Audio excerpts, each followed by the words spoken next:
મોક્ષનું કારણ શું છે? સારા વિચારો રૂપી સંપત્તિ કેવી રીતે પ્રાપ્ત કરવી?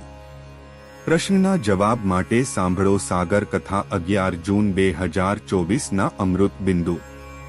વક્તા પરમ પૂજ્ય સદ્ગુરુ શ્રી રામકૃષ્ણદાસજી સ્વામી. શ્રી સ્વામિનારાયણ સંસ્કારધામ ગુરુકુળ ધ્રાંગધ્રા. મહાપુરુષો મહારાજની મરજી પ્રમાણે જીવન જીવતા હતા અને સમર્થ કેવા હતા.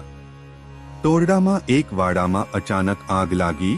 તે આગે એના ઘરને પણ આવરી લીધું. ઘરના લોકો બધા નીકળી ગયા, પણ એક છોકરો 13-14 વર્ષનો હશે નીકળી ન શક્યો. એનો અવાજ સંભળાયો અને ખુશાલ ભટ્ટે નિશાળમાં બેઠા બેઠા હાથ લાંબો કરી અને બાવડું પકડી છેક નિશાળમાં લઈને બેસાડી દીધો. મોટા પુરુષનું પ્રાગટ્ય ચાહે તે આકાર થકી થયું હોય તેની સાથે કોઈ સંબંધ નથી હોતો. ગોકર્ણ જેવો એક ભાગવત સંત એનો જન્મ ગાય થકી થયો હતો. એ આ ધરતી ઉપર ઊભા ઊભા સૂર્યનારાયણ સાથે વાતો કરી શકતો, તો પણ એને કોઈ ના સમજી શક્યા.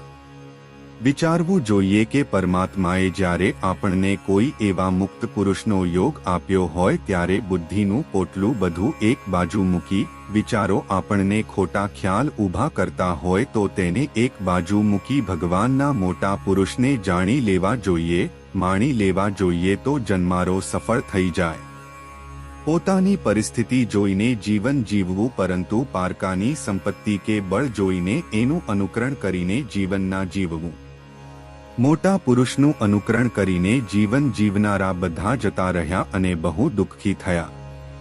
ભગવાન સંપત્તિ અને સત્તા આપે તો દાસ થઈને સેવા કરજો, સાહેબ થઈને દુઃખી ના કરતા. તમારી નીચેના કર્મચારી વર્ગને મહાન માનજો, એને ન્યૂન નહીં માનતા. એને ધાક ધમકી દઈને દુઃખી નહીં કરતા, નહીતર ઠાકોરજી ક્યારે માફ નહીં કરે. જેને સારા વિચારોની ઉપાસના કરવી હોય, સારા વિચારો રૂપી સંપત્તિ જો પ્રાપ્ત કરવી હોય અને એ સંપત્તિથી માણસને સુખી થવું હોય તો એને સત્સંગમાં ગાઢ પ્રીતિ કરી અને રહેવું. સત્સંગમાં પોતાના સ્વજન જેવી પ્રીતિ હોવી જોઈએ. એ જીવને મોક્ષનું કારણ છે. ગમે તે યાત્રામાં અને તીર્થમાં ગયા હોય અને સ્નાન કરવાનું થાય તો મહાત્મય સમજી અને સ્નાન કરવું. મોટા સંતો સ્નાન કરી લે પછી નાના સંતો અને હરિભક્તોએ સ્નાન કરાય. આ સત્સંગની મર્યાદા કહેવાય.